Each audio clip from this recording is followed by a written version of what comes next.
देवियों और सज्जनों नमस्कार। तो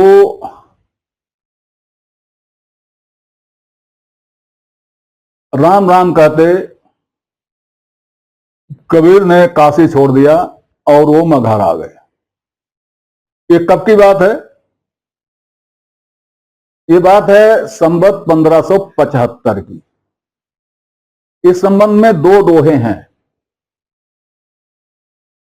संवत 1505 में मगहर कीन्हो गौन मार्गशीर्ष एकादशी लहो पौन में पौन। दूसरा दोहा है संवत 1575 मगहर कीन्हो गौन माघ सुदी 11 शुक्ल रल्यो पौन में पौन। इसमें से पहले दोहे को बाबू श्याम सुंदर दास नकारते हैं, दूसरे को स्वीकारते हैं। और इस तरह से वे संवत 1575 में माघ एकादशी शुक्ल पक्ष को कबीर का महाप्रयाण मानते हैं। समझने में थोड़ी भूल है। 1505 को बाबू श्याम सुंदर दास 1505 कहते हैं और इसी आधार पर इसको खारिज करते हैं। असल में 1505 नहीं है। हम लोग जब छोटे थे तो 15 का पहाड़ा याद कराया जाता था। मुझे आज भी याद है। दूना 30, तिया 45, चौका 60, पचे 75, छठे 90, सत्ते 5, अट्ठे 20, 9 35, 10 150। पुराने जमाने में संख्याएं इसी तरह से लिखी जाती थीं ताकि कहीं लिखने के नाते गड़बड़ न हो जाए। इसलिए व्यापारिक भाषा में जो पूरा धनराशि होती थी लिखते थे, जैसे लिखते थे रुपए 500, जिसके आधे हुए 250 और जिसके दूने हुए 1000, ये लिखते थे, जिसका मतलब 500 पक्का हो जाए। 500 को सुनिश्चित करने के लिए ये व्यवस्था देते थे। उसी तरह से उस दोहे में, पहले वाले दोहे में व्यवस्था दी गई है 1500 और 5, 1500 और 5, 15 गुणे 100 और प्लस 15 गुणे 5, 1575। कोई गलती नहीं है। अब दूसरी चीज आती है माघ, अगहन और माघ पर। पहले दोहे में अगहन है, दूसरे दोहे में माघ है। ऐसा है कि अगहन को मार्गशीर्ष कहते हैं, अगहन महीने को मार्गशीर्ष कहते हैं और माघ को माघ कहते हैं। तो हो सकता है कि वह तिथि मार्गशीर्ष हो जिसको माघ समझ लिया गया हो, क्योंकि यह मानकर हम लोग चलते हैं कि कबीर पंथ में लोग कम पढ़े लिखे थे, यह मानकर चलते हैं। तो वह माघ भी वह मार्गशीर्ष हो सकता है, क्योंकि पहले दोहे में अगहन ही है। तो अगहन को मार्गशीर्ष कहा जाता है, उसी मार्गशीर्ष को दूसरे दोहे में माघ कह दिया गया। खैर, इससे कोई ज्यादा फर्क नहीं पड़ता। तो महात्मा कबीर मगहर आ गए और थोड़े दिनों बाद उनका महाप्रयाण हो गया। महाप्रयाण की भी कहानियां हैं। एक सिंपल कहानी है कि जब वो मरणासन्न थे, चद्दर ओढ़ के पड़े थे कमरे में, तो हिंदू तुरुक दोनों लड़ने झगड़ने लगे दफनाने और जलाने पर। तो इस लड़ाई झगड़े में कहीं से आवाज आई कि भाई पहले चद्दर तो हटा के देखो। तो चद्दर हटा के देखा तो वहां कुछ नहीं था, फूल की ढेर थी। आधा हिंदू ले गए, आधा मुसलमान ले गए, और एक ने दफनाया और एक ने जलाया। बस कहानी खत्म हो गई। अब इस कहानी को देखिए, मर गए ये ठीक है, फूल हो गए, चलो इस पर भी विवाद नहीं करते हैं। लेकिन प्रश्न है क्या फूल दफनाया जाता है, क्या फूल जलाया जाता है? फूल मिल गया तो फूल ना तो दफनाया जाता है ना जलाया जाता है, तो दफनाया जलाया नहीं गया। कुछ लोग कहते हैं कि फूल का मतलब वो हड्डी का जो बचा हुआ होता है जलने के बाद।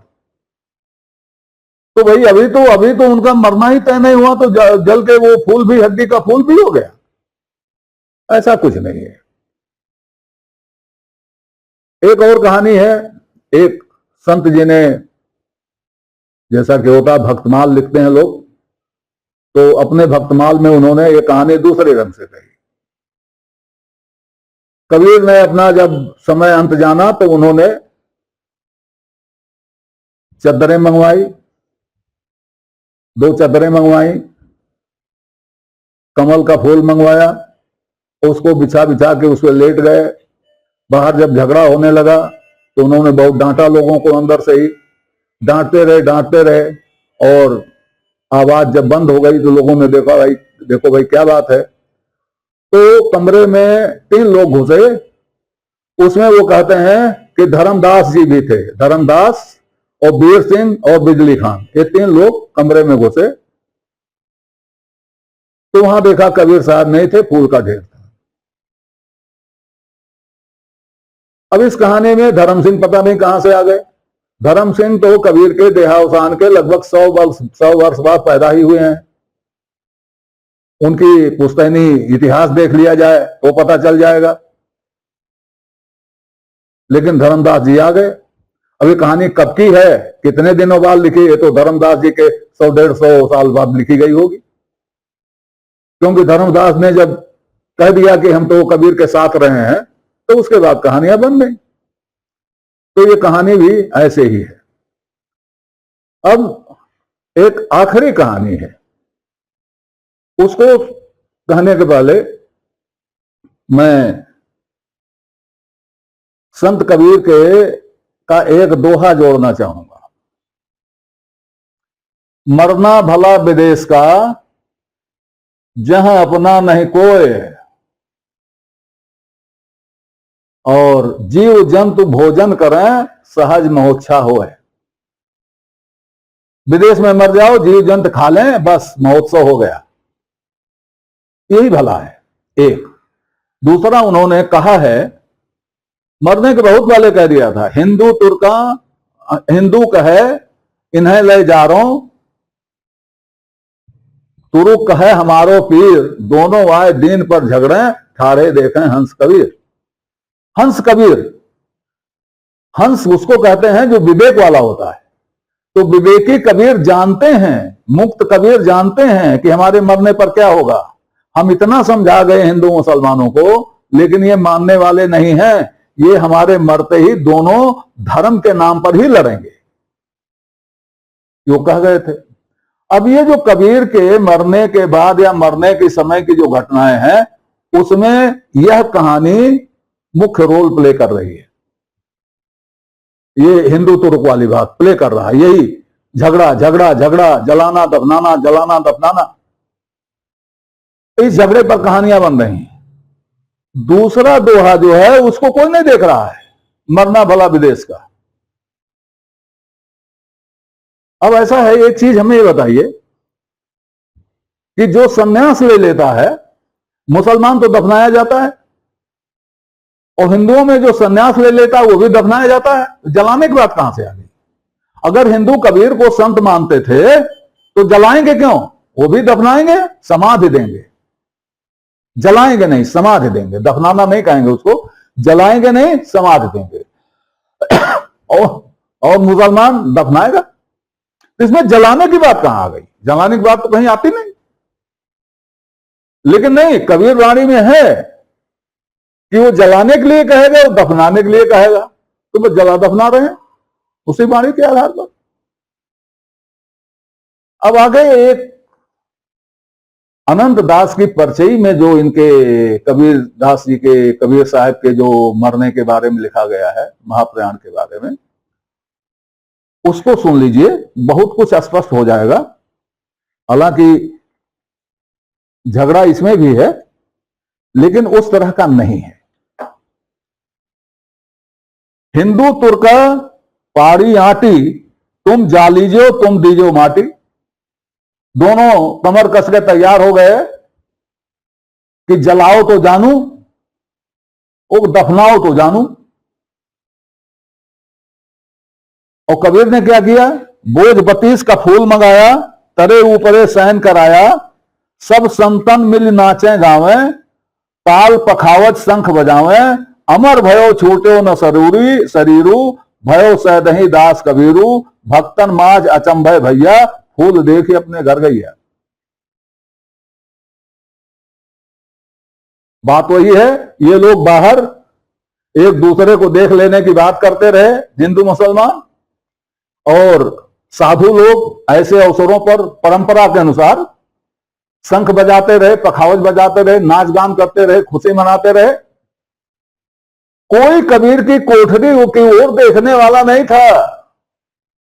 तब कबीर ने अपनी सारी शक्ति बटोरकर वह किया जो वह नहीं चाहते थे, जिसका वो विरोध करते थे। दोनों आए दिन पर झगड़े का वो विरोध करते थे। उन्होंने कहा कि अगर मर जाने के बाद दिन पर झगड़ा हुआ तो हमारा नाम ही बेकार हो गया। तब उन्होंने पूरी हिम्मत बटोरी हो सकता है, और रात के अंधेरे में चुपके से वो निकल गए। उसके बाद वहां पर लोगों ने देखा तो वहां पर केवल फूल मिले और कुछ मिला नहीं। कबीर साहब वहां नहीं मिले। वही कह रहे हैं अनंतदास, अमर भयो छूटा न शरीरू। मरने का सबूत क्या होता है? मरने का सबूत लाश होती है, देह होती है। कबीर की देह मिली नहीं तो मरने का सबूत नहीं रहा। इसलिए यह नहीं कहा जा सकता कि शरीर छूट गया। शरीर उनका नहीं छूटा, छूटे हो ना शरीरू अमर भयो, अमर हो गया। जिसका शरीर नहीं छूटा वो अमर हो गया। शरीर छूटने का कोई प्रमाण नहीं है। अब हुआ क्या होगा, मेरा अंदाजा है कि मगहर ऊसर था, चारों तरफ जंगल था। आज जैसी स्थिति नहीं थी। आज तो आबादी बहुत बढ़ गई है, तब आबादी बहुत कम थी। और दूसरे, रोज मार काट होती थी, लाशों का कोई पूछने वाला नहीं था। और दिन डूबने के बाद तो केवल मसाल ही सहारा था, और मसाल भी बड़े बड़ों के पास होती थी, छोटों के पास मसाल कहां होती थी।